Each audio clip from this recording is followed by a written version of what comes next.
Closures are also impacting local businesses driving to work today. I mean, there wasn't a lot open. That's what's made it difficult to be at work without food around. A lot of restaurants and more had to shut their doors because it wasn't safe for their staff to get there. Sydney Walker is live now in Temple outside a business that was closed and has more on how it's affecting their bottom line. Sydney?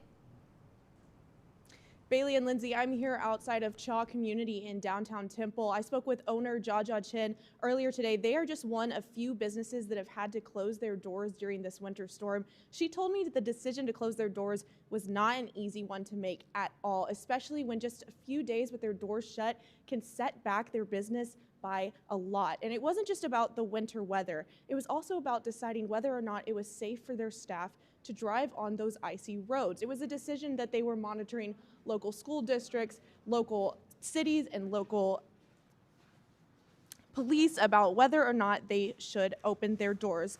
On the other side, she said that a few days closed could hurt them for about a month, but if they were to open, they likely wouldn't see many orders anyway. So it came down to safety over profit.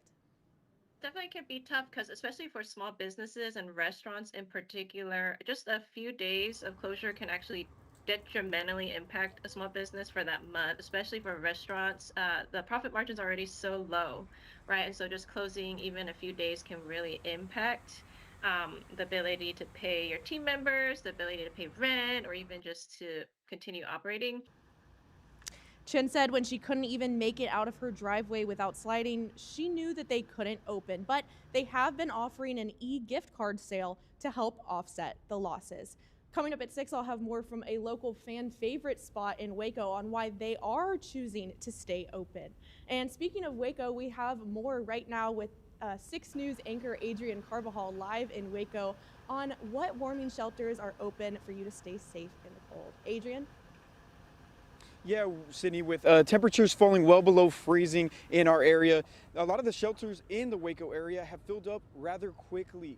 Right here behind me at the Salvation Army in Waco, Major Jeff Miracle says that the shelter has been open 24 hours a day since Friday to accommodate as many people as possible. Miracle noted that the Salvation Army is one of several shelters operating throughout the winter storm and that his kitchen staff has been preparing approximately 300 meals per day to help support other shelters in the area.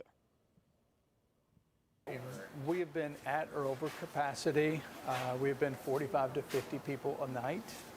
And I know that the city and county EOCs opened up a second emergency shelter for their stays, and they're having a lot of folks too.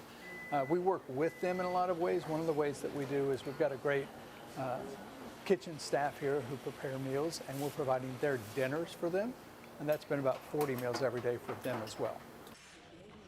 Miracle added the Salvation Army shelter will continue to be open during the day and overnight if temperatures continue to remain below 40 degrees, and he urges anyone who may need a warm place to stay to come on and visit them. We'll be back again tonight at 6 as reporter Madison Palumbo will share from another shelter in the area, Mission Waco, on what they've been able to experience this weekend during their storm and how they're doing at their shelter. Reporting in Waco, Adrian Carbajal, 6 News. Back to you, Lindsay and Bailey. Adrian, thank you so much.